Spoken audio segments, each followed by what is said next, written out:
કે જો લોકો શિક્ષિત હશે તો છે એ સારા સમાજનું નિર્માણ કરી શકશે અને ઘણી બધી સમસ્યાઓ છે એનો હલ થઈ જશે. તમારું વિઝન શું છે કે રાજકોટ મહાનગરપાલિકાની અંદર તમને તક મળે છે, આ જનતા તમને વોટ આપે છે, તો તમે એને શું વિશ્વાસ અપાવવા માંગો છો કે તમે શું કામ કરશો એમના માટે? એકના એક સરકારથી હવે કંટાળી ગયા છે તો બસ હવે અમે અમને એક મોકો આપો, અમે તમને બદલાવ દેખાડશું. લો ફોર્સ વોટર અમારા વોર્ડ નંબર 4 નો સૌથી મોટો મુખ્ય મુદ્દો છે. રાજકોટના બજારમાં નીકળો અને કોઈ પણ વ્યક્તિને પૂછો કે તમારે 4 કોર્પોરેટર તમે નામ આપો, લોકો નથી ખબર.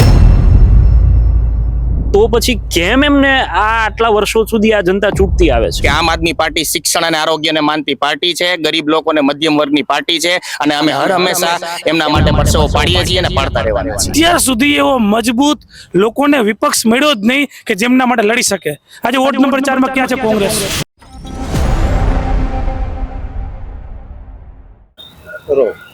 નમસ્કાર, હું છું ભૂમિત જાની, આપ જોઈ રહ્યા છો સત્યાર્થ મંથન. સ્થાનિક સ્વરાજ્યની ચૂંટણીના પડઘમ વાગી રહ્યા છે અને આ બધા જ વચ્ચે સૌથી પહેલો ઉમેદવારોની જો યાદી જાહેર કરી હોય તો આમ આદમી પાર્ટીએ ઘા માર્યો છે અને યાદી જાહેર કરી દીધી છે. હજી ચૂંટણી જાહેર નથી થઈ પરંતુ ઉમેદવારોની 460 ઉમેદવારોની યાદી જાહેર કરી છે અને તેમાં સૌથી પહેલી પેનલ કહી શકાય એ પ્રકારની યાદી જાહેર કરી. એમાં રાજકોટમાં વોર્ડ નંબર 4ના 4 ઉમેદવારો કોર્પોરેશન માટે જાહેર કરી દીધા છે અને આ વખતે રસાકસી ભર્યો જંગ પણ જોવા મળે તેવી પૂર્ણ શક્યતાઓ છે, કારણ કે 2021ના પરિણામો અને 2026ની સ્થિતિ દરેક લોકો જુએ છે. ગુજરાતના લોકોએ ત્રીજા વિકલ્પને ક્યાંક અપનાવવા માટે એક તક આપવા માટે વિચારી રહ્યા હોય આવી અનેક લોકોના મુખ્ય ચર્ચા પણ છે. પરંતુ વાસ્તવિકતા એ છે કે સ્વચ્છ અને એજ્યુકેટેડ અને યુવાન લોકોને તક આપવાની વાત આમ આદમી પાર્ટી જ્યારે કરે છે ત્યારે શું ખરા અર્થમાં જેમને પણ ટિકિટ આપી છે, જે પેનલને વોર્ડ નંબર 4ની અંદર ટિકિટ આપી છે, શું તેમાં ખરા અર્થમાં એજ્યુકેટેડ અને યુવાન ઉમેદવારો છે ખરા? તો તેનો જવાબ છે હા. પરંતુ રાજનીતિમાં એવું કહેવાય છે કે તમે 22-25 વર્ષે જો કોઈને ટિકિટ આપી દેશો તો એ પરિપક્વ નહીં હોય રાજનીતિ માટે. પરંતુ આમ આદમી પાર્ટી આ એક નવો ચીલો ચિતર્યો છે અને તેની અંદર વોર્ડ નંબર 4ના આમ આદમી પાર્ટીના 4 ઉમેદવારો મારી સાથે છે.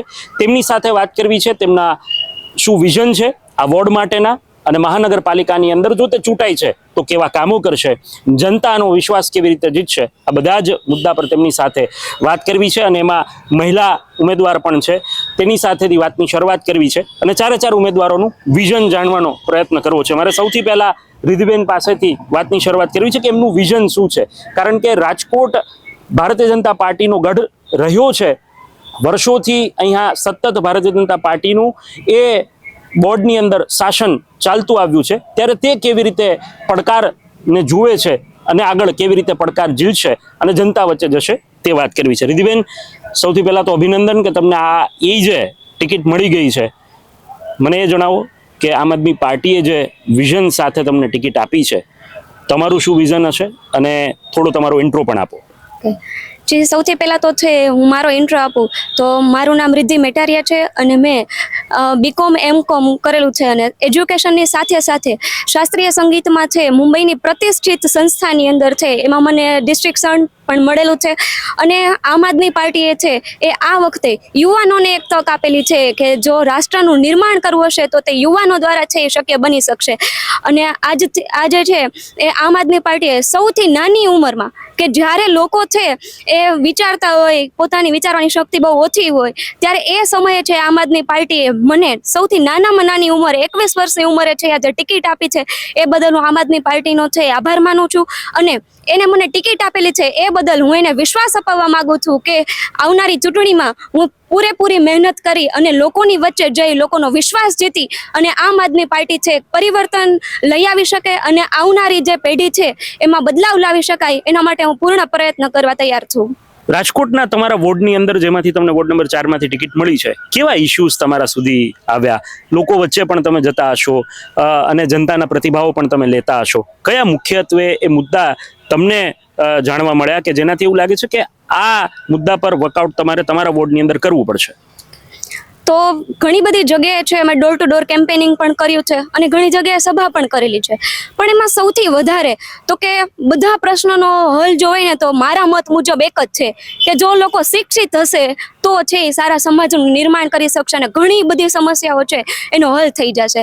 એટલે હું ખાલી એક જ વસ્તુ ઉપર અત્યારે ફોકસ કરું છું કે લોકો છે એ શિક્ષિત લોકોને જોઈ અને મત આપે, અને એક વખત છે એ ઉંમર ઉપર અથવા તો માનો કે કદાચ એવું બની શકે કે લોકો સુધી છે અમારો ચહેરો એટલો બધો જાણીતો નથી, છતાં પણ લોકો છે એક વખત શિક્ષિત લોકોને મોકો આપે તો અમે ખાતરી આપીએ છીએ, એમને વિશ્વાસ અપાવીએ છીએ કે નહીં, અમે પરિવર્તન છે એ લાવી શકીશું અને લોકોના દરેક પ્રશ્નો છે અમે સારી રીતે છે એ સોલ્વ કરવાનો પ્રયત્ન કરીશું.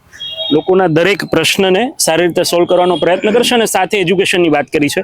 રાજકોટ મહાનગરપાલિકા સંચાલિત ઘણી એવી શાળાઓ છે, તેની અંદર ક્યાંક ઓરડાઓની ઘટ છે, ક્યાંક છત ટપકે છે, આવા અનેક પ્રશ્નો એ આપણા સમક્ષ આવતા હોય છે અને એના માટે પ્રયત્ન કરશે. આ પ્રકારની વાત તેમને કરી છે. અવનીબેન છે મારી સાથે.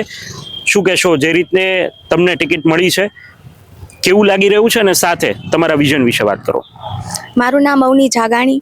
હું જો મારા એજ્યુકેશનની વાત કરું તો મેં MBA ઇન ફાઇનાન્સ કરેલું છે, અને હું મારા વિઝનની વાત કરું તો આમ આદમી પાર્ટીએ મને આ ઉંમરે જે ટિકિટ જાહેર કરી છે, મને ઉમેદવાર બનાવી છે, એના બદલ હું એમનો ખૂબ ખૂબ આભાર માનું છું કે એમને મને આ ચાન્સ આપ્યો છે, ઓપોર્ચ્યુનિટી આપી છે. અને આપણે જે અત્યારે લોકોમાં જોવા મળે છે કે યુવાઓ ભણેલ ગણેલ ઘણા બધા છે પણ કોઈને રોજગાર નથી મળી રહ્યો, લોકો બેરોજગાર ફરે છે, સમાજમાં લોકો મહિલાઓ છે સુરક્ષિત ફીલ નથી કરી રહી. અને બીજી વાત કરીએ તો વિસ્તારમાં ગંદકીની સમસ્યા છે, સ્વચ્છતા અંગેની સમસ્યાઓ છે, તો એના ઉપર હું કામ કરવા માંગીશ. તમે જે વસ્તુ કહી કે રોજગારીની વાત, એ તો ક્યાંક કદાચ આપણા રાજ્ય સરકાર અને કેન્દ્ર સરકારના ઇશ્યુઝની અંદર પણ આવે, પણ સ્થાનિક સ્વરાજ્યની ચૂંટણી, કારણ કે જે રીતની મહાનગરપાલિકાનું ગઠન થતું હોય છે, એક વોર્ડની અંદર 4 કોર્પોરેટરને જે સમાંકન આખું ડેવલપ થાય, તેની અંદર ક્યાંક એવું હોય છે કે લોકોની સમસ્યા એ કોર્પોરેટર, કારણ કે દરેક નાનો વ્યક્તિ છે કોર્પોરેશન સુધી ધક્કા નથી ખાઈ શકવાનો, દરેક મુદ્દે ત્યાં જઈને અધિકારી સમક્ષ નથી વાત મૂકી શકવાનું, તો એટલા માટે એક માધ્યમ બનાવ્યું, અને માધ્યમ છે કોર્પોરેટર કાઉન્સિલર જેને આપણે કહીએ. તો એ મુદ્દા પર કામ કરવા માટે તમારું વિઝન શું છે કે રાજકોટ મહાનગરપાલિકાની અંદર તમને તક મળે છે, આ જનતા તમને વોટ આપે છે, તો તમે એને શું વિશ્વાસ અપાવવા માંગો છો કે તમે શું કામ કરશો એમના માટે? આ વર્ષે રાજકોટ મ્યુનિસિપલ કોર્પોરેશને 3600 કરોડનું બજેટ મંજૂર કર્યું છે, બરોબર. તો મને નથી લાગતું કે 3600 કરોડનું આપણે કંઈ કામ આપણને જોવા મળ્યું હોય, બરોબર. આપણા વિસ્તારમાં ખાડાઓ છે, ગંદકી છે, ગટરો ઉભરાયેલી છે, બરોબર. તો મને ચાન્સ આપે છે લોકો, મને મત આપે છે, તો એ પૈસાનો હું સારી રીતે લોકોના જનકલ્યાણ માટે ઉપયોગ કરીશ. તમને એવું લાગે છે કે અત્યારે રાજકોટની અંદર માત્ર કે કેવી પરિસ્થિતિ છે કે કોર્પોરેટરના નામના બાકડાઓ જોવા મળે, ધારાસભ્યના નામના બાકડાઓ જોવા મળે, તો તમે એની અંદર શું પરિવર્તન લાવવા ઈચ્છો છો? હું એ બાકડાઓ નથી બનાવવા માંગતી, પણ એ હું વિસ્તારમાં સારી એવી સ્કૂલ બનાવવા માંગુ છું કે જેમાં ગરીબ વિદ્યાર્થીઓ સારી રીતે એનું સારું શિક્ષણ મળી શકે, અને સારું એવું કોઈ હોસ્પિટલ કે સારું એવું આરોગ્ય ગરીબ વર્ગને મધ્યમ વર્ગના લોકોને મળી શકે. તમે તમારા વિસ્તારમાં ફર્યા, ડોર ટુ ડોર કેમ્પેઇન પણ કર્યું, લોકોએ તમને શું પ્રતિભાવ આપ્યો જ્યારે તમે, કારણ કે ત્યારે તો ખબર નહોતી કે તમને ટિકિટ મળવાની છે, આજે ટિકિટ મળી છે, પણ એ શું લોકોનો પ્રતિભાવ હતો? લોકોને આમ આદમી પાર્ટી પ્રત્યે વિશ્વાસ મેળવવા માટે એક મહિલા તરીકે અને એક યુવાન તરીકે તમને શું લાગે છે? હવે લોકો એકના એક સરકારથી હવે કંટાળી ગયા છે, તો હવે એમ કહે છે કે હા હવે બદલાવની જરૂર છે, તો અમે એમને એમ કહીએ છીએ કે બસ હવે અમે એમને એક મોકો આપો, અમે તમને બદલાવ દેખાડશું. તો એનો લોકોનો પણ સારો રિસ્પોન્સ છે કે હા હવે બદલાવની જરૂર છે. તમારા ફ્રેન્ડ સર્કલ્સમાંથી કોઈ કહ્યું હશે જ્યારે કે ભાઈ આ એજે તમને ટિકિટ મળી ગઈ છે, જ્યારે હજી કોલેજ અથવા તો માસ્ટર્સ કોઈ કરતું હોય એ એજે ટિકિટ મળી જાય તો? હા, ઘણા બધા લોકોએ કીધું, પણ મેં કીધું ના, એના માટે કોઈ ઉંમર મોટી હોવી જોઈએ એવું જરૂરી નથી. સૌથી મેઇન વાત તો એજ્યુકેશન છે. જો તમારી પાસે સારું એજ્યુકેશન હશે તો તમે ગમે તે વસ્તુ કરી શકશો. અભણ વ્યક્તિ ક્યારેય કોઈ કામ નથી કરી શકતું, જેમ કે એની પાસે એજ્યુકેશન જ નથી. હાર્દિકભાઈ, તમારી પાસે આવું છું. એક અલગ જુસ્સો છે, એક અલગ જોમ છે, કારણ કે તમે પણ યુવાનીમાં છો હજી. રાજકોટના પ્રશ્નની વાત આવે, TRP કાંડ હોય કે પછી રાજકોટના દર વર્ષે ચોમાસામાં તૂટતા રસ્તા હોય, પાણી ભરાવાના પ્રશ્નો હોય, આ બધા જ પ્રશ્નો કોર્પોરેશનની અંદર આવશે. તમને શું લાગે છે આ રાજકોટને તમે વિકસિત જોવા માટે, કારણ કે એક અથું શાસન છે ને, સાવ આપણે એવું પણ નહીં કહી શકીએ કે કોઈ વિકાસના કાર્યો નથી કર્યા, ઘણી બધી ખામીઓ હશે, પરંતુ એ ખામીઓ દૂર કરવા માટે, જનતાને જે અગવડતા પડી રહી છે એને દૂર કરવા માટે, અને ખાસ કરીને તમારા વોર્ડની અંદર, એ શું તમારું વિઝન હશે? સૌથી પહેલા તો મારું નામ હાર્દિક રાબડિયા છે. મારું education bachelor of engineering, master of technology in computer science and engineering. Maharashtra પુનાથી કરેલું છે. સૌથી પહેલા તો અમારા વોર્ડની વાત કરું ને તો જીઓગ્રાફિકલ બાઉન્ડ્રી વાઇઝ અમારો વોર્ડ છે ને એ ખૂબ મોટા વિસ્તારમાં અલગ અલગ 4 ઝોનમાં વેચાયેલો છે અને આ વિસ્તાર છે ને એ ખૂબ વિસ્તરતો વિસ્તાર છે. એટલે ભૌમિકભાઈ વાત કરવામાં આવે ને તો કોઈ એક પરિસ્થિતિ છે 5 વર્ષની જ માત્ર તમને વાત કરું ને તો માત્ર છેલ્લા વર્ષ સપોઝ આજથી ચાલુ થયું છે અને કોઈ એક સોસાયટીનું નિર્માણ ચાલુ થયું છે અને ત્યાં સરકાર છે એ 50 ફેમિલીને ત્યાં રહેવા માટે અલાઉડ કરે એટલું ઇન્ફ્રાસ્ટ્રક્ચર આપે છે. તો જે તે સમયે 50 ફેમિલી છે ત્યાંના ટેક્સ ભરે છે એ પ્રમાણે એ લોકોને સુવિધા આવે છે. હવે બીજા અને ત્રીજા વર્ષ થતા ત્યાં 50ના 100 લોકો થઈ જાય છે. તો આ જે ઇન્ફ્રાસ્ટ્રક્ચર છે એ તો 50 લોકોને ફેસિલિટી વાળું છે એ હવે 100 લોકોમાં ડિવાઈડ થઈ જાય છે. એટલા માટે લો ફોર્સ વોટર અમારા વોર્ડ નંબર 4 નો સૌથી મોટો મુખ્ય મુદ્દો છે કે 20 મિનિટ સુધી પાણી પૂરતું નથી મળતું અને કોઈ પણ શેરીમાં તમે કોઈ પણ જગ્યાએ અત્યારે કોઈ પણ સોસાયટીમાં મળશો, તમે વિઝિટ કરશો તો તમને ખ્યાલ આવશે કે પાણીની સમસ્યા છે ને એ મુખ્ય સમસ્યા છે કે ચોખ્ખું પાણી નથી મળતું, પૂરતા સમયમાં પાણી નથી મળતું અને બહુ ધીમા વોટરે લો ફોર્સે પાણી મળે છે. કેમ કે સ્વાભાવિક છે કે લોકો ગામડામાંથી આ બાજુ રહેવા માટે આવે છે અને એક નાની એવી સોસાયટીમાં ઘણા બધા લોકો આવે છે, ટેક્સ તો ઈ ભરે છે. તો ઈ બધા લોકોને જે સુવિધાઓ મળવી જોઈએ પૂરતા પ્રમાણમાં નથી મળતી. જે લોકોમાં અને મહાનગરપાલિકાએ જે લેવલે વિચાર કરવો જોઈએ તો એ મને નથી લાગતું કે આ જ્યાં સુધી અભણની સરકાર છે ત્યાં સુધી કરી શકશે. શિક્ષિત સરકાર છે, દેખાય છે, લોકોને દેખાય છે કે ભાઈ 50 ફેમિલી વાળા હવે 100 ફેમિલી થઈ ગયા. તમારે આ ઇન્ફ્રાસ્ટ્રક્ચરને ડબલ, સપોઝ ડ્રેનેજની સુવિધા હોય કે નળની સુવિધા હોય, વોટેવર હોય, તમારે એને ડબલ કરવી પડશે. વર્ષો વયા જાય છે પણ આ સુવિધાઓ ડબલ નથી થતી અને 5 વર્ષ આવે છે. કોર્પોરેટર પણ ચૂંટણી સમયે જ આવે છે. લોકોનું એવું કહેવું છે, આ વખતે લોકોએ અમને આત્મવિશ્વાસથી કીધું છે કે અમે આ વખતે શિક્ષિત અને ભણેલા ગણેલા ઉમેદવારોની સાથે છીએ. સુરતની અંદર હું એટલા પરિપ્રેક્ષ સાથે પ્રશ્ન પૂછું છું કારણ કે જે રીતે કોર્પોરેટર સુરતની અંદર પહેલીવાર આટલા આમ આદમી પાર્ટીના ચૂંટાયા પછી ઘણા બધા લોકો જોડતોડની રાજનીતિથી બધું થયું, એવો વિશ્વાસ કેમ આવશે? કારણ કે લોકો તો એ પ્રશ્ન પણ પૂછશે કે સુરતમાં તો તમારા જ કોર્પોરેટર પાર્ટી છોડીને જતા રહ્યા અને ઘણી જગ્યાએ એવા પણ સુરતમાં પણ અમુક કેન્ડિડેટ્સ ડિક્લેર થયા છે તો ત્યાંથી પણ પાર્ટીમાં ભડકો થવાની શરૂઆત થઈ છે. એ અસંતોષ તો ચલો સાઈડ પર રાખીએ, પરંતુ એ વિશ્વાસ કેમ આપશો કે તમે પણ એ આમ આદમી પાર્ટી સાથે જ રહેશો? કારણ કે ઘણા ધારાસભ્યો પણ ભાજપ સાથે જતા રહ્યા છે. 5-6 વર્ષ પહેલા આજથી મેં રાજકારણની શરૂઆત કરેલી હતી અને રાજકારણની શરૂઆત કરેલી હતી ને ત્યારથી એક નિયમ નક્કી હતો કે ભાઈ જે પાર્ટી શિક્ષણને અને આરોગ્યને મહત્વને પ્રાધાન્ય આપે છે, અમે લોકો એજ્યુકેટેડ છે, અમે જ્યાં સુધી રહેશું ત્યાં સુધી એ જ પાર્ટીમાં રહેશું. હવે સુરતની વાત થાય તો બધા લોકોની જે માનસિકતા હોય એ ક્યારેય રાજકારણમાં છે એ સરખી નથી હોતી. આ એક વહેતું પાણીની જેવું હોય છે, બરોબર કે ભાઈ બધા લોકો પોતપોતાની મનોકામનાઓ પૂર્ણ કરવા માટે આવતા હોય અથવા તો એની મનસા પૂરી ના થતી હોય અને કોઈ જગ્યાએથી જો લાલચ મળતી હોય તો તે જગ્યા વહી જતા હોય છે, બરોબર. પણ સેન્ટ્રલ પોઈન્ટે અમારું છે ને શિક્ષણ અને આરોગ્યનો જે મુદ્દો છે ને એને હંમેશા અમે સેન્ટ્રલ રાખી, કેન્દ્ર સ્થાને રાખી અને અમે લોકોની વચ્ચે જઈ અને આમ આદમી પાર્ટીની વિચારધારા એક લોકો સુધી પહોંચાડવાનો પ્રયત્ન કરીએ છીએ કે આમ આદમી પાર્ટી શિક્ષણ અને આરોગ્યને માનતી પાર્ટી છે, ગરીબ લોકોને મધ્યમ વર્ગની પાર્ટી છે અને અમે હંમેશા એમના માટે પરસેવો પાડીએ છીએ અને પાડતા રહેવાના છીએ. શહેરની અંદર હું માનું છું ત્યાં સુધી કદાચ જે કોઈ આ વિડીયો જોશે અને એમાં પણ સત્તા પક્ષના લોકો એવું કહેશે કે અમે લોકોએ તો કોર્પોરેશનની અંદર CHC PHC સેન્ટર અમે લોકોએ કર્યા છે અને એની અંદર સરખું ચાલે પણ છે, તો એને તમે કેમ ડીલ કરશો? તમને એવી ક્યાંય ખામી જોવા મળી કે આ PHC CHC સેન્ટરની અંદર, કમ્યુનિટી હેલ્થ સેન્ટરની અંદર કંઈક તકલીફ છે અથવા તો લોકોને ત્યાં અગવડતા પડી રહી છે? ભૌમિકભાઈ, તમે સરકારી કર્મચારીઓની કદાચ વિઝિટ કરશો ને તો તમને ખ્યાલ આવશે. અમારે તમને જસ્ટ ખાલી કહું કે સેટેલાઇટ ચોક વિસ્તાર અમારા વોર્ડ નંબર 4માં વિસ્તાર છે.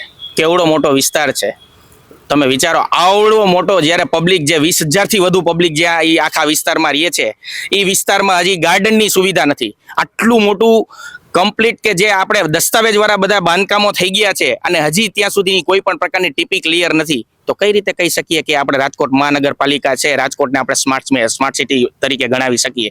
તો જે પણ જો આજે કોઈ પણ સરકાર હોય એને બજેટ તો ફાળવવાનું હોય જ છે. તો એ બજેટમાંથી જે ઈ કામગીરી દેખાડે છે એના માત્ર જો ઈ 40 કે 50% જો કામગીરી પૂર્ણ કરી શકતા હોત ને તો પબ્લિક આટલી નારાજ ન હોતા છે, બરોબર. મારું કહેવાનું ઈ છે કે ખરેખર વાસ્તવિકતા છે ને એ ખૂબ અલગ છે અને કાગળ ઉપર પણ અલગ દેખાડવામાં આવે છે અને બધી વસ્તુ તમારી સામે જ છે. આજે આવડો મોટો સેટેલાઇટ ચોકનો વિસ્તાર છે, ત્યાં તમે સેટેલાઇટ ચોકના વિસ્તારમાં કોઈ પણ વ્યક્તિને પૂછી જુઓ કે ક્યાં એક ગાર્ડન કે જે જાહેર ગાર્ડન કહી શકાય, ક્યાં પબ્લિક માટેનું એક સિનિયર સિટીઝન ગાર્ડન ક્યાં છે? ક્યાંય જ નથી. આવડો મોટો વિસ્તાર ડેવલપ થઈ જાય છે. ટીપી જે ટાઉન પ્લાનિંગ કહી શકાય, ટાઉન પ્લાનિંગની કોઈ પણ પ્રકારની હજી ત્યાં આખી ક્લિયરન્સ આપણને જોવા નથી મળતું. તો કઈ રીતે કહી શકીએ કે રાજકોટ સ્માર્ટ સિટી તરફ જાય છે? અને તમે જે આ હેલ્થ સેન્ટર એની વાત કરો છો, તો એ આપણે માત્ર જે 30 થી 40% જે એને ડેવલપમેન્ટ પરાણે કરવું પડે છે ને, એટલું એ દેખાડવા માટે કરે છે. મને તો એની નિયત ઉપર પૂરેપૂરો ડાઉટ છે. ચોક્કસથી એટલે આ મુદ્દાઓ પણ છે. રાહુલભાઈ છે મારી સાથે. રાહુલભાઈ, તમે તો એક ઇલેક્શન પણ લડી ચૂક્યા છો, ત્યારે પણ તમે કહેવાય કે આ બધો જ સંઘર્ષ ભોગવ્યો છે અને સાથે જ પ્રશ્ન પણ ડીલ કર્યા છે. પણ આ વખતે કોર્પોરેશન છે, ઘણા બધા મુદ્દાઓ રહ્યા આ વખતે કોર્પોરેશનમાં, અને આ બોડીની અંદર મેયરના સામે આક્ષેપ હોય કે ગેરકાયદેસર બાંધકામોની વાત હોય, આ બધું જ હોય. પરંતુ એ મુદ્દા લોકો સુધી મતોમાં ડાયવર્ટ થઈ શકે એવું આટલા વર્ષોમાં નથી બનતું આવ્યું. કોંગ્રેસના, કારણ કે તમે ચલો હમણાં છેલ્લા 4-5 વર્ષથી, પણ એ પૂર્વેથી કોંગ્રેસ લડતી આવે છે, તો ત્યાં પણ લોકોએ એમના પર જરાય પસંદગીનો ચિતાર ઢોળ્યો જ નથી. તો તમને એવું લાગે છે એકતા શાસન સામે લડવા માટે ક્યાંક પડકારો છે, અથવા તો તમને જે જનતા સમક્ષથી પ્રતિભાવ મળે છે એ કેવા મળે છે? ભૂમિકભાઈ, પેલા ઇલેક્શનમાં મને લોકોએ 9,855 મત આપેલા છે. આપ મતની કિંમત સમજી શકો. અમારા જેવા નવયુવાનો આજથી 5 વર્ષ પહેલા ઇલેક્શન લડવા નીકળે, કોઈ પાર્ટી ટિકિટ આપી દે, અને પહેલા જ ઇલેક્શનમાં કોઈ યુવાન વ્યક્તિ 9,855 મત લઈ આવે, માત્ર 700-800 મતના નજીવા અંતરે એ વ્યક્તિ હારે, તો લોકોનું સમર્થન છે. લોકો આજે વોર્ડ નંબર 4 રાહુલ ભુવાને પ્રેમ કરી રહ્યા છે, ત્યારે જ આટલા મત મળ્યા છે. ત્યારબાદ વિધાનસભામાં પણ એ પ્રેમ આપે જોયો, અને આજે પણ લોકો, હું છેલ્લા 5 વર્ષથી લોકોની વચ્ચે રહ્યો છું. લોકોને ખબર છે કે રાહુલભાઈ ભુવાને અડધી રાતે ફોન કરીએ છીએ તો એ હાજર થાય છે, અને કોઈ પણ પ્રશ્ન, કોઈ પણ પ્રકારના ડર વગર આજ સુધી મેં કોઈ દિવસ એક પણ ભારતીય જનતા પાર્ટી કોંગ્રેસના લોકો સાથે બેસીને ચા નથી પીધી. એટલે લોકોને ખબર છે કે ભાઈ ઈમાનદાર માણસ છે, યુવાન માણસ છે, લડી શકે એવો માણસ છે. આ વખતે તો નક્કી લોકોએ મન બનાવીને લીધું છે. ભૂમિકભાઈ, આજે તમે કલ્પના નહીં કરી શકો, વોર્ડ નંબર 4 આમ આદમી પાર્ટી પાસે, અમારી પાસે 1100 લોકોનું સંગઠન છે. 1100 લોકો કોઈ એક વોર્ડમાં ટીમ બનીને કામ કરતા હોય. એ કોઈને નેતા નથી બનવું. એ 1100 લોકો સામાન્ય પરિવારમાંથી આવે છે, એમને સામાન્ય સુવિધા જોઈએ છે ને, એટલે એ આમ આદમી પાર્ટી સાથે જોડાયેલા છે કે ભાઈ આ વખતે તમારા જેવા યુવાનોને તક આપવી છે. આપ જોયું આ લોકો કેટલું સરસ મજાનું એમનું વિઝન તમે જોયું, વિડીયોના માધ્યમથી દરેક લોકો જોવાના છે. હું એમ કહું, ભારતીય જનતા પાર્ટીના 72 ઉમેદવારોમાં જે ઉમેદવારો હોય છે એને બોલતા આવડતું નથી. શું વિઝન એમનું? ટિકિટ મળી ગઈ, ખબર ન હોય સોસાયટીના વિસ્તારના લોકોને. અમારે એક વોર્ડ નંબર 4 કેન્ડિડેટ છે, એને આજ સુધી કોર્પોરેશન જ જોયું, ખબર જ નથી ત્યાં શું થઈ રહ્યું છે, જવાનું જ નહીં મિટિંગમાં. તો એ કઈ રીતે લોકોની મદદ કરી શકશે? કઈ રીતે? આજ તમે અત્યારે જોવો છો, સમસ્યાની વાત કરીએ છીએ, અત્યારે હું બોલી શકતો નથી, મોઢામાં મચ્છર જઈ રહ્યા છે, મચ્છર કરડી રહ્યા છે. અત્યારે આ ભાઈ વિડીયો ઉતારી રહ્યા છે, એમને પણ મચ્છર કરડી રહ્યા છે. આટલા બધા મચ્છર તમે જુઓ, આપ કેટલા મોટા પ્રશ્ન છે, બરાબર. અને એ પ્રશ્નની વચ્ચે વોર્ડ નંબર 4 લોકોએ મન બનાવી લીધું છે કે યુવાનોને આગળ કરવા છે, જેમની પાસે વિઝન છે, અને યુવાનો એને ક્રાંતિકારી હોય, યુવાનોની લડી શકે એમ હોય. એમને કે કરપ્શન કરવા માટે રાજનીતિમાં નથી આવવું. અમે તો આ યુવાનો એવા છે કે દોડની પરીક્ષા હોય ને, તો એ રાત દિવસ મહેનત કરીને પરીક્ષા પાસ કરવા માટે પ્રયત્ન કરે છે. આ જ યુવાનો ફરી મહેનત કરશે, ચૂંટણીના ફોર્મ ભરશે, ફોર્મ ભરી અને જીતીને દેખાડશે આ વખતે, અને કોર્પોરેશન ચલાવીને પણ દેખાડશે. અને લોકોને સામાન્ય સુવિધાઓ બહુ છે, એ સામાન્ય સુવિધા આપવાનો પ્રયત્ન પણ કરવાના છે. તમે કહ્યું કે ઘણા લોકોએ કોર્પોરેશનનું પગથિયું પણ નથી ચડ્યા અને કામો પણ નથી કર્યા, મીટિંગમાં પણ નથી જતા. ચલો એ વાત માનીએ પણ ખરા, એ જનતા ચૂંટણીમાં જવાબ આપી દેશે. પણ તો પછી કેમ એમને આટલા વર્ષો સુધી આ જનતા ચૂંટતી આવે છે? એ પ્રશ્ન પણ, તર્ક અને પ્રશ્ન તો એ દરેક જનતા જે આ વિડીયો જોશે એ પણ પૂછશે કે તો પછી સતત કેમ ચૂંટાતું આવે છે? કોંગ્રેસ અને ભાજપનું ગઠબંધન ચાલે છે. ભાજપના લોકો ભાજપની ઓફિસમાં બેસી નક્કી કરે કે આને આ ટિકિટ દો, આની સામે, એટલે વાંધો ન આવે. હવે જે ઉમેદવાર કોંગ્રેસના હોય એને પહેલેથી સેટલમેન્ટ કરેલા હોય, ગોઠવી લીધેલું હોય, લોકોને એમ આને મત દો ને કહેતા આને દો ને. અત્યાર સુધી એવો મજબૂત લોકોને વિપક્ષ મળ્યો જ નહીં કે જેમના માટે લડી શકે. આજે વોર્ડ નંબર 4 ક્યાં છે કોંગ્રેસ? લોકોને કેટલા પ્રશ્નો છે, રાહુલ ભુવા, બરોબર, આજે એ પ્રશ્ન સોલ્વ કરવામાં થાકી જાય છે. લોકોની એટલી સમસ્યાઓ છે, હું પૂરી નથી કરી શકતો સમસ્યા, બરોબર. કહી શકાય ને કે લોકોની વચ્ચે પહોંચવું હોય તો ક્યારેક પહોંચી ન શકાય, પણ લોકો એક પણ માણસ વોર્ડ નંબર 4 માંથી એવું કહે કે મેં આ સમસ્યા માટે કોંગ્રેસને રજૂઆત કરી હોય, કોઈ છે જ નહીં. ચૂંટણી આવે એટલે આવશે. ગયા વખતે મેં 5 વર્ષ પહેલા સ્ટેટમેન્ટ આપેલું હતું કે અમે કોંગ્રેસની જેમ નહીં રહે, અમે લોકોની વચ્ચે રહેશું. અને આજે અમે જે પત્રિકા બનાવી ને એમાં 5 વર્ષ હું લોકોની વચ્ચે રહ્યું છે ને કામો દેખાડ્યા છે. અને લોકોને ખબર છે આજે વોર્ડ નંબર 4 માં તિરુપતિ બાલાજી સોસાયટી હોય, ગુરુદેવ પાર્ક હોય, સત્યમ પાર્ક, આ સોસાયટીનું નામ લઈને તમને હું કહું છું. આ લોકોના પ્રશ્નો હતા ત્યારે હું અડધી રાતે ત્યાં ઊભો હતો અને લોકોને ખબર છે કે ભાઈ હવે આ લોકોની જરૂરિયાત છે. એટલે અત્યાર સુધી નતા જીતતાનું કારણ કોંગ્રેસ હતું. ગયા વખતેના ઇલેક્શનની હું વાત કરું, કોંગ્રેસ 7,000 મત લઈ ગઈ, મને 9,855 મત મળ્યા.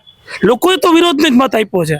પણ દર વખતે આવી રીતે સેટલમેન્ટ થાય ક્યાંક બરોબર બેસાડી દેવામાં આવે અને સામે એવી રીતે મૂકી દેવામાં આવે એટલે લોકોને ત્યારે એવું થાય કે ભાઈ આપણે વિરોધ પક્ષને ચૂંટીને મત આપીએ. પણ આ વખતે 5 વર્ષમાં કોંગ્રેસ ક્યાંય પિક્ચર્સમાં નથી, ચિત્રમાં નથી અને લોકોની વચ્ચે નથી. આ કરતો હશે જે કંઈ કાર્યક્રમ પ્રદેશ નેતા એના કરતા હશે, પણ ગ્રાઉન્ડમાં કોંગ્રેસ ક્યાં? સોસાયટીમાં કોને મળશે? સોસાયટીના લોકોને જ્યારે પ્રશ્ન છે ત્યારે કયા આગેવાનને ફોન કરશે? વોર્ડ પ્રમુખ કોણ છે? રાજકોટમાં એક પણ અહીંયા આખા વોર્ડ નંબર 4 માં કોઈને ખબર નથી કે વોર્ડ પ્રમુખ કોણ છે, મંત્રી કોણ છે, મહામંત્રી કોણ છે. ફોન કરવો હોય તો ક્યાં નેતાને કરવો? અને સંગઠનમાં ઝીરો છે. કોર્પોરેટરને ઓળખે છે? કોર્પોરેટરને નથી ઓળખતા. બે એમ જ છે ને, સેમ ટુ સેમ. એટલે તો પ્રજાને પ્રશ્ન છે.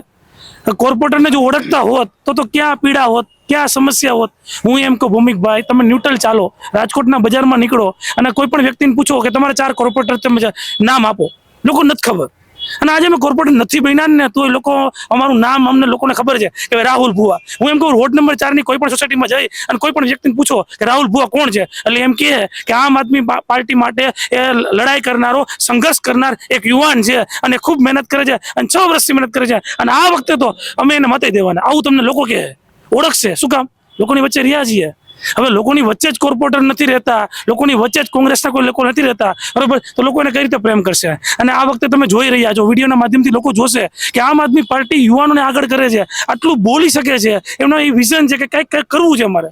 આજ કેટલા પ્રશ્નો, આંગણવાડીમાં જઈએ તો બાળકોના ભોજન ખાઈ જાય આ લોકો, શરમ ના આવે એ લોકોને. મધ્યાહન ભોજનમાં કૌભાંડ કરે, સ્કૂલોમાં કૌભાંડ, હોસ્પિટલમાં કૌભાંડ, આરોગ્ય કેન્દ્રમાં રસી નથી મળતી અહીંયા, અને અહીં નહીં કે તમે આમ કહી આવો.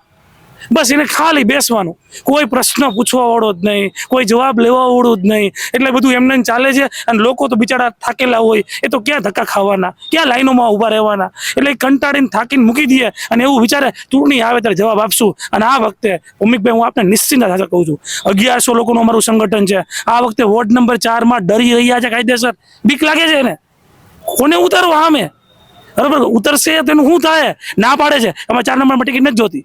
આવી પરિસ્થિતિ ઊભી થઈ ગઈ છે. એનું કારણ શું? કે 5 વર્ષ લોકોની વચ્ચે રહ્યો છું ને, એટલે આ પરિસ્થિતિનું નિર્માણ થયું છે. તો આ વખતે નિશ્ચિંત છે, અમે ખૂબ મહેનત કરી છે, કરેલી છે અને આવનારા સમયમાં રાત દિવસ મહેનત કરવાના છીએ. અને મહેનત કરી અને લોકોને એક વખત દેખાડવું છે ભૌમિકભાઈ, નેતા કેવો હોવો જોઈએ અને કઈ રીતે કામ કરી શકે અને કરાવી શકે, એવું એક વખત લોકોને દાખલા ઉદાહરણ સ્વરૂપ દેખાડવું છે. અને આ વખતે અમને પૂરો વિશ્વાસ છે અને લોકો અમને જાણે છે, ઓળખે છે. અમારી ડિગ્રી, અમારી એજ્યુકેશન, એ ઉપરાંત અમારું ચારિત્ર, એ ઉપરાંત અમારી ઈમાનદારી, કે અમે ખૂબ મહેનત કરીએ છીએ, લોકોને ખબર છે. તો આ વખતે લોકો તક આપશે, અમને પૂરો ભરોસો છે. અને આ વખતે ઇલેક્શનની રાહ અમે નહીં, વોર્ડ નંબર 4 ના લોકો જોઈ રહ્યા છે કે આ વખતે આવે એટલે પાડી જ દેવાના છે. આ વખતે આવે એટલે પાડી દેવાના છે, આ પ્રકારની વાત કરવામાં આવી રહી છે. અને જનતાનો મિજાજ અત્યારે આમ આદમી પાર્ટીના કેન્ડિડેટ્સ એ પોતાના મુખે વર્ણવી રહ્યા છે. વાસ્તવિકતા એ છે કે જ્યારે ચૂંટણી આવશે, મતદાન થશે અને પરિણામ આવશે ત્યારે સ્પષ્ટ ખબર પડી જશે. પરંતુ દરેક વ્યક્તિનો ઉત્સાહ હોય, દરેક ઉમેદવારનો ઉત્સાહ હોય, અને એમાં પણ જો યુવાન હોય અને એમાં 21-22 વર્ષમાં જો તમને ટિકિટ મળી ગઈ હોય તો સ્વાભાવિક રીતે પહેલી વખત ચૂંટાવાનો જે જુસ્સો હોય અને પહેલી ચૂંટણીનો જે જુસ્સો હોય અને એવી આશા હોય કે કદાચ અમે ચૂંટાઈ જશું તો આ સમાજ માટે કંઈક કરી શકશું, એ જુસ્સો છે તે અત્યારે ચોક્કસથી દેખાઈ રહ્યો છે. અમે જનતા વચ્ચે જશું. આમ આદમી પાર્ટી, ભાજપ કે કોંગ્રેસ, એ દરેક જ્યારે પોતાના ઉમેદવારોની પેનલ આખી જાહેર કરી દેશે ત્યારે એમના સુધી પણ જશું, એમના વિઝન પણ જાણશું. અત્યાર સુધી એવું થતું આવ્યું છે કે માત્ર કોઈ પક્ષના જે મેનિફેસ્ટો હોય, એમની જે વાત હોય તેના પરથી તેમના કેન્ડિડેટ્સો એ વાત કરતા હોય છે. પરંતુ આજે અમે એટલા માટે આ પ્રયત્ન કરી રહ્યા છીએ કે દરેક કોર્પોરેટરનું પોતાનું પણ એક વિઝન હોવું જોઈએ. આ જનતા માંગશે. જો શિક્ષિત ઉમેદવાર આપણે ઈચ્છીએ છીએ તો તેમનું વિઝન પણ જાણવું જરૂરી છે. અને સત્યાત મંથન એ માધ્યમ બની રહ્યું છે કે જનતા સુધી અમે એ વાત પહોંચાડીએ કે તમારા વોર્ડના જે કેન્ડિડેટ્સ છે તેનું વિઝન તમારા માટે શું છે, જે જોઈને તમે મત આપજો. ફરીથી મળીશું નવી વાત અને નવા મુદ્દા સાથે.